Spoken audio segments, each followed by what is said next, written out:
আজ রবিবার বিকেল 4:30 বাজে, দেখে মনে হচ্ছে রাত 9টা বাজে। যাই হোক, আমরা চলে এসেছি জিউরিকের মেন স্টেশনের সামনে বানস্ট্রাসেতে। এখানে আজকে স্যান্টা ক্লজ প্যারেড হবে, বিকেল 5টা থেকে শুরু হবে। মনে হচ্ছে দেখে যে লোকের বিকেল 3টের থেকে লাইন দিয়েছে, প্রচুর ভিড়। আমরা দুই ফ্যামিলি একসঙ্গে এসেছি। এখানে মেন চ্যালেঞ্জ হচ্ছে আমাদের মতো যারা লেটে আসে তাদের জন্য একটুখানি সামনের দিকে জায়গা খোঁজা। যাই হোক, আমি আমাদের ছানাদের একটুখানি আগে এগিয়ে দিলাম।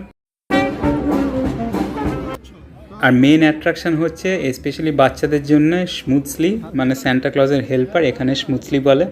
সে আর স্যান্টা ক্লজ যারা সেজে এসছে তারা প্রত্যেক বাচ্চাকে একটা করে মিষ্টি দেবে, এবং তারা আপ্রাণ চেষ্টা করে সবাই যেন সমানভাবে অ্যাটলিস্ট একটা করে মিষ্টি পায়। আর সব বাচ্চাগুলো হাত পেতে দাঁড়িয়ে থাকে। এই আমার ছানারাও একটা করে পেয়েছে, কিন্তু অনেক সময় বেশি থাকলে বড়দেরও দেয়, তা আমাকেও একখানা দিল।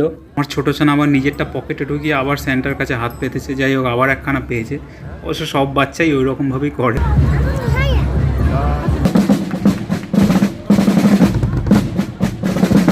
ছানারা হাত পেতে পেতে মোটামুটি 4-5টা বাগিয়ে নিয়েছে। এটা দিয়েই ওদের ইভিনিং স্ন্যাক্স হয়ে যাবে। মোটামুটি হয়ে গেল। আশেপাশের ক্রিসমাস ভাইবটা একটু এনজয় করে নিয়ে বাড়ি ফেরার পালা। ফেরার পথে চোখে পড়লো আমার অফিসের হেডকোয়ার্টারটাকেও ভালো সাজিয়েছে, আর এই সেই মিষ্টি যেটা ওরা পেলো।